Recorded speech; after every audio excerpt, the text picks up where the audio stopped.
Au commencement était la parole, et la parole était avec Dieu. Et la parole était avec Dieu. Et la parole était Dieu. Et la parole était Dieu. Elle était au commencement avec Dieu. Elle était au commencement avec Dieu. Toutes choses ont été faites par elle. Toutes choses ont été faites par elle. Et rien de ce qui a été fait. Et rien de ce qui a été fait n'a été fait sans elle. N'a été fait sans elle. Elle était la vie. En elle était la vie. En elle était la vie. Et la vie était la lumière des hommes. Et la vie était la lumière des hommes. La lumière, lui, dans les ténèbres, et les ténèbres ne l'ont point reçu. Elle est venue chez les siens. La lumière qui était au commencement, la lumière qui lui dans les ténèbres, elle est venue chez les siens. Cette lumière-là, c'est celle que Paul avait rencontrée. Et Paul confirme que cette lumière, c'est la personne du Seigneur. C'est pourquoi nous chantons que l'Éternel de l'Ancien Testament, c'est le Seigneur Jésus dans le Nouveau Testament. Ça, c'est le temps du matin. C'est le temps où Dieu traite avec Israël. Amen, amen. Je vous ai dit au départ, si tu n'as pas connaissance du temps, tu vas être très malade. Tu risques d'adorer comme les prophètes de Baal et d'Astarté. 1 Roi chapitre 18. Prenez à partir du verset 26 jusqu'à 29. Ensuite, vous prenez le verset 36. 1 Roi chapitre 18. Il y avait plusieurs détails. Mais l'un des détails les plus précis au temps d'Élie, c'était aussi par rapport à la connaissance du temps. Quand tu n'as pas la connaissance du temps, tu vas adorer d'une manière désordonnée. Tu vas invoquer à l'heure où on n'invoque pas. Tu vas implorer à l'heure où on n'implore pas. Tu vas faire l'amalgame des choses. Qu'est-ce qui s'est passé? À partir du verset 26. À partir du verset. Oui. Il est écrit. Ils prirent le taureau qu'on leur donna. Les prophètes de Baal prirent le taureau qu'on leur donna. Et le préparèrent. Ils invoquèrent le nom de Baal. Depuis le matin jusqu'à midi. Écoutez. En disant. La précision. Ils ont commencé à invoquer. Pas depuis le matin jusqu'au soir. Hein? Depuis le matin jusqu'à midi. C'est la précision du temps. Pourquoi depuis le matin jusqu'à midi? Lis. En disant. Baal, réponds-nous. Mais il n'y eut point ni voix. Ni réponse. Et ils sautaient devant l'autel. Qu'ils avaient fait. Oui. Au verset 27. Oui. À midi. Élie se moqua d'eux. Et dit. À quelle heure? À midi. Tout ça est toujours dans le matin. On n'est pas encore arrivé dans l'aspect du soir. Donc, tout ce que les prophètes de Baal ont fait dans leur adoration était au matin. Donc, ils n'avaient pas la formule. L'épreuve par laquelle Élie les a soumis nécessitait aussi connaître le temps pour invoquer. La vie, c'était un défi. Ce n'était pas quelque chose d'ordinaire. C'était un défi. Et Elohim dit, mettez-moi de la sorte à l'épreuve. Et vous verrez si je n'ouvre pas pour vous les écluses des cieux. Maintenant, il fallait que le feu descende des cieux pour consumer l'offrande sur le terre. Eux, ils n'avaient pas ce détail-là de connaître le temps. Ils ont adoré du matin jusqu'à midi. Lisons verset 29. Verset 29. Oui. Lorsque midi fut passé, ils prophétisèrent jusqu'au moment de la présentation de l'offrande. Lorsque midi fut passé, nous sommes en train d'enjamber quelle heure maintenant? Approximativement. L'après-midi. On quitte midi, on va vers 15, 16, 17, on monte au fur et à mesure. Mais il n'était pas arrivé au temps du soir. Il s'était arrêté. Frère, quand tu as l'intelligence obscurcie, tu vas souffrir. Tu vas souffrir. Les Juifs, ils faisaient des excisions dans leur peau. C'est Élie qui leur dit ça pour se moquer d'eux. Dis la suite du passage. Ils prophétisèrent jusqu'au moment de la présentation de l'offrande. Oui. Mais il n'eut ni voix, ni réponse, ni signe d'attention.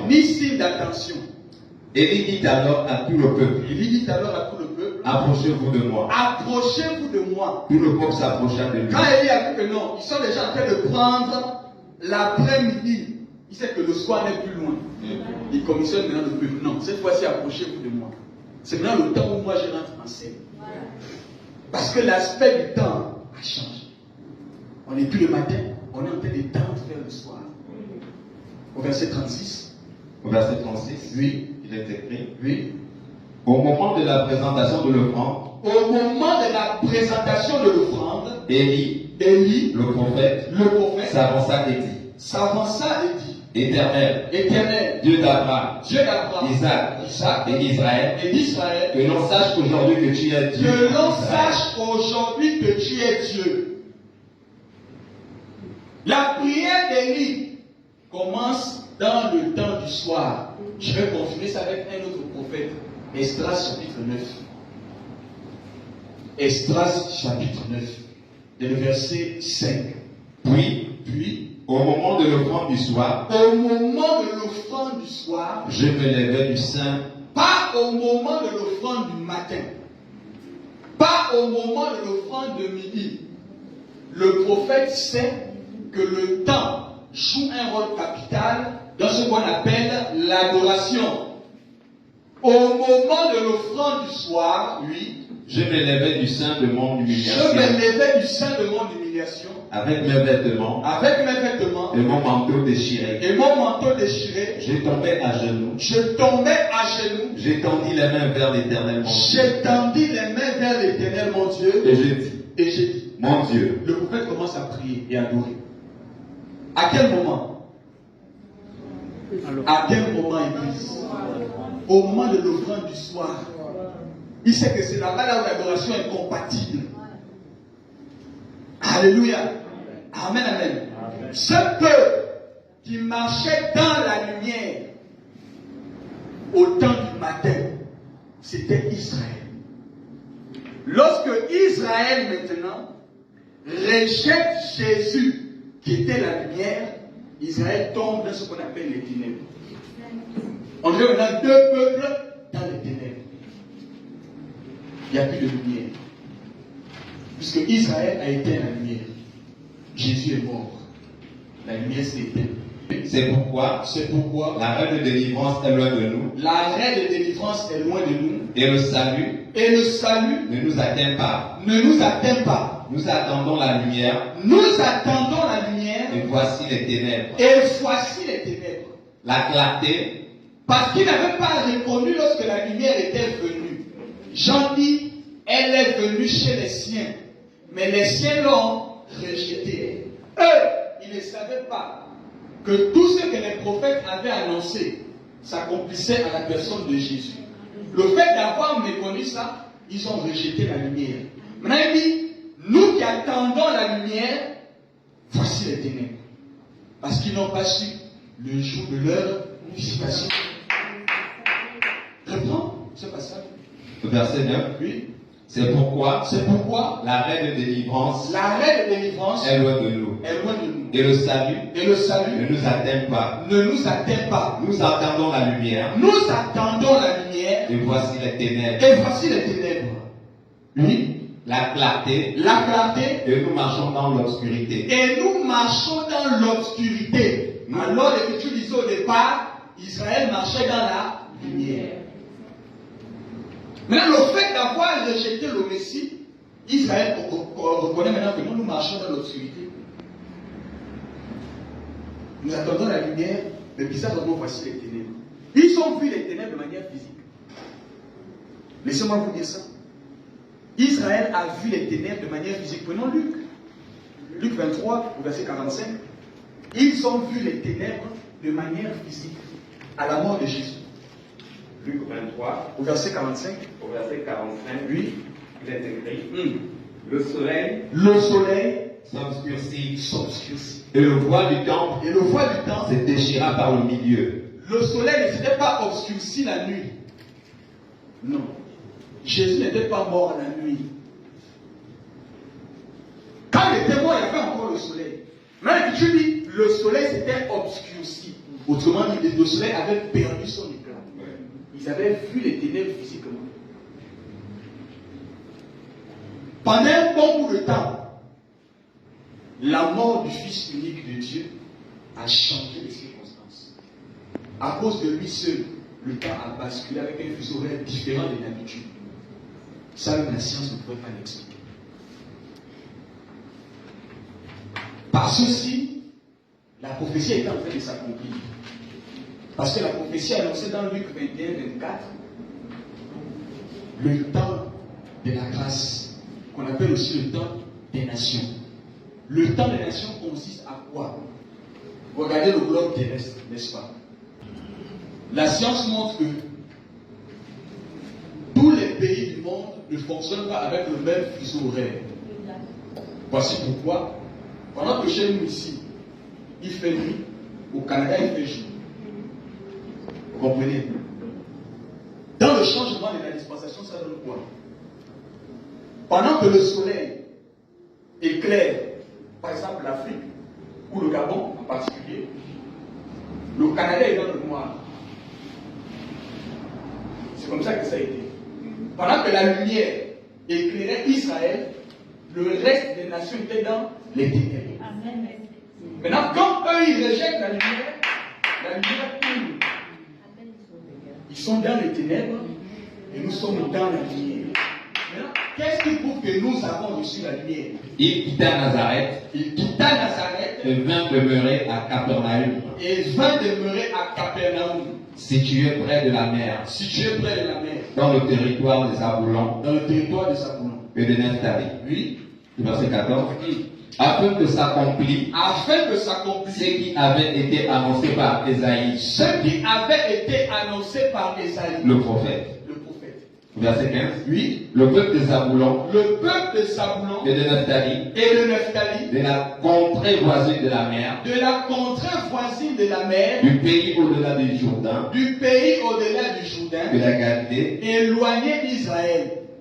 Ce peuple, assis dans les ténèbres, a vu une grande lumière. Longtemps plongé dans les ténèbres, resté dans les ténèbres, a vu, lui, une grande lumière. Et sur ceux qui étaient assis, dans la région de l'ombre de la mort, ce sont les nations, les peuples non juifs. Ce sont eux qui étaient assis dans la région de l'ombre de la mort. La lumière s'est. Parce qu'ils étaient sans Dieu.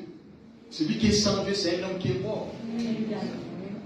Ce peuple, longtemps assis dans la région de l'ombre de la mort, oui, la lumière s'est levée. Et cette lumière, c'est la personne de Jésus-Christ. Éphésiens confirmé. Éphésiens, verset 8. Oui. Autrefois, vous étiez des ténèbres. C'est l'apôtre Paul qui parle. Il s'adresse à qui? Aux nations, à l'église. Autrefois, oui, vous étiez ténèbres.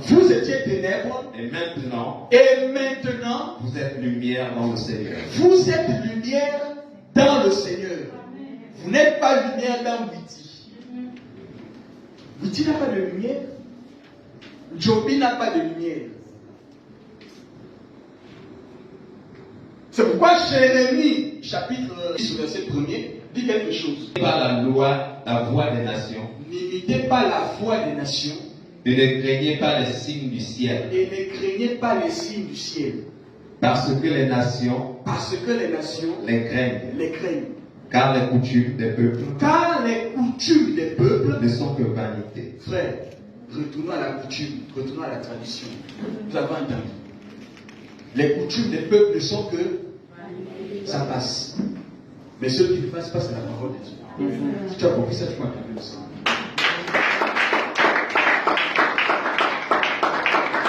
Que ce soit de l'Afrique de l'Ouest ou de l'Afrique centrale, les coutumes des peuples ne sont que vanité. Parce qu'ils étaient dans les ténèbres. Maintenant, l'apôtre Paul montre que la lumière s'est levé sur ceux-là qui étaient autrefois dans les ténèbres, dans la personne du Seigneur Jésus-Christ.